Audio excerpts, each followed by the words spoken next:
आप सभी को राम राम।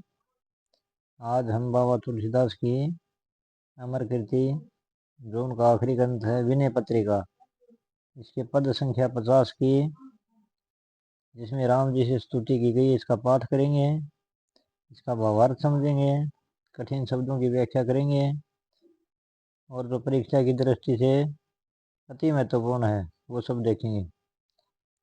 आइए शुरू करते हैं। श्री गुरु जी महाराज बड़े भाई जी के चरण कमलों में ध्यान करके देखते हैं। इस पद में पहला छंद है, भानु कुल कमल रवि कोटि कंद्रप छवि काल कली व्यालम इव बैनतयम परबल भुजदंड प्रचंड कोदंड धर तूनवर विशिख बलम प्रमेयम। ये कठिन शब्द लिखे हैं। भानुकुल सूर्य वंश, कंद्रप कामदेव, बेनतयम गरुड़, कोदंड धनुष, विशिख बाण, अप्रमेय मतलब असीमित या था। इसका भावार्थ लिखा है, हे प्रभु, आप सूर्य वंश रूपी कमल को खिलाने के लिए सूर्य के समान हैं। आपका सौंदर्य करोड़ों कामदेवों के समान है। आप काल और कलयुग रूपी सर्प के लिए गरुड़ के समान संहारक हैं। आपकी भुजाएं अत्यंत शक्तिशाली हैं। आप प्रचंड धनुष धारण करते हैं और आपके तरकस के बाणों का बल असीमित है। दूसरा छंद देखते हैं।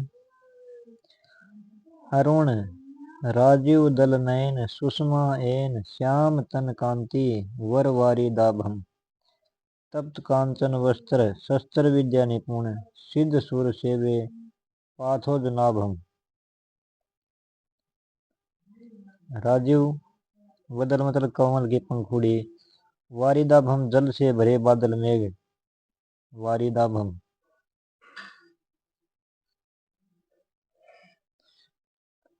पाथोज नाभम जिनकी नाभि में कमल हो।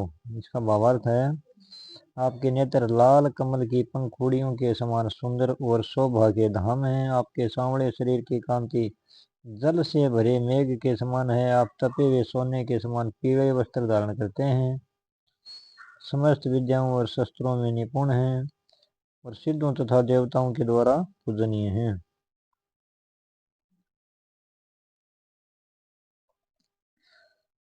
तीसरा छंद देखते हैं। अखिल लावण्य ग्रह विश्व विग्रह परम परोढ़ गुण गूढ़ महिमा उदारम दूरदर्श दुस्तर दुर्ग सौरग अपवर्ग पति भगन संसार पादप कुठारम।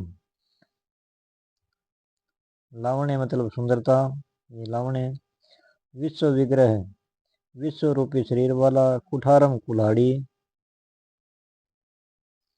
अपवर्ग मोक्ष। आप संपूर्ण सुंदरता के घर हैं। आपका स्वरूप विश्वव्यापी है। आपकी महिमा अत्यंत उदार और गूढ़ है। आप स्वर्ग और मोक्ष के स्वामी हैं तथा संसार रूपी वृक्ष को काटने के लिए कुल्हाड़ी के समान हैं।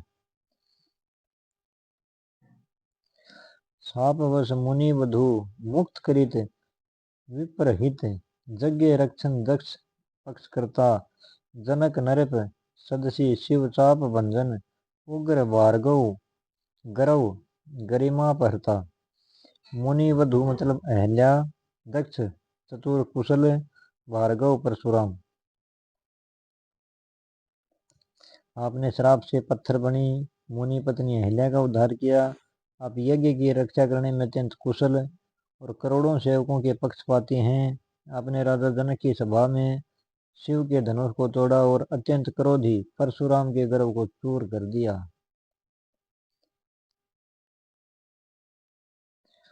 गुरु गिरा गौरव अमर सुदस्य तेज राज्य त्यक्त श्री सहित सौमित्री भ्राता संग जनक आत्मजा मनुज मनु श्रीते अज दुष्ट वध निरत तेरलोक के त्राता। गिरा मतलब वाणी वचन, गिरा। सौमित्र लक्ष्मण, जनक आत्मजा सीता। गुरु और पिता के वचनों का गौरव रखने के लिए आपने उस राज्य को त्याग दिया जिसे छोड़ना देवताओं के लिए भी कठिन था। आप जन्मा होकर भी मनुष्यों की तरह लक्ष्मण और सीता के साथ वन को गए, दुष्टों के वध तथा तीनों लोगों की रक्षा करने में लग गए।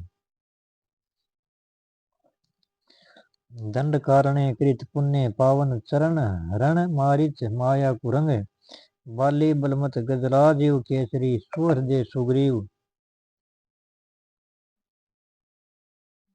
दुख राशि भंगम। माया कुरंग कपटी मृग केसरी सिंह, आपके पवित्र चरणों ने दंडक वन को पावन कर दिया। आपने मारिच के मारे मृग रूप का अंत किया।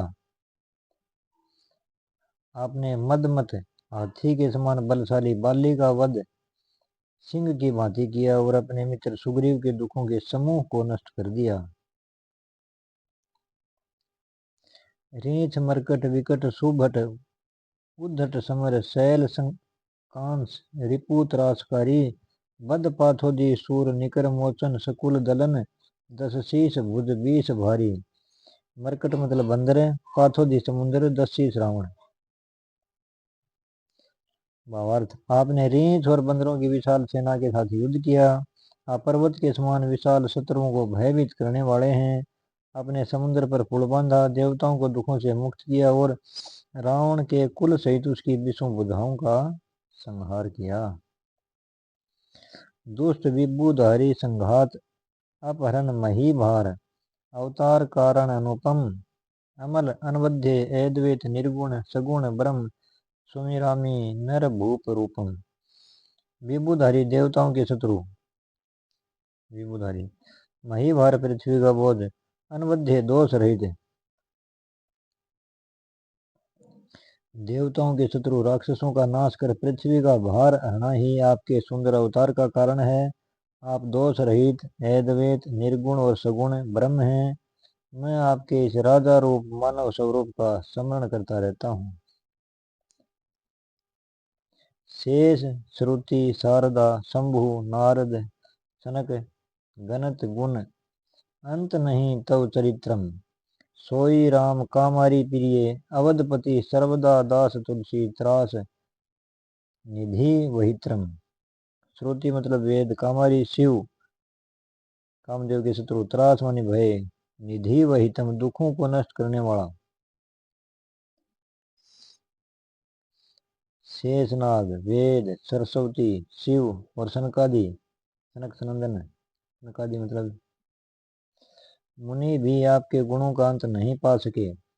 वही प्रभु राम जो शिव के अत्यंत प्रिय हैं, तुलसीदास के सांसारिक भयों मतलब जन्म मरण रूपी मृत्यु भय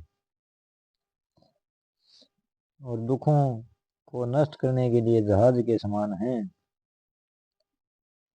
इसकी भाषा शैली है, इस पद की भाषा संस्कृतनिष्ठ ब्रज भाषा है। यह गीति काव्य और स्तोत्र शैली में लिखा गया है।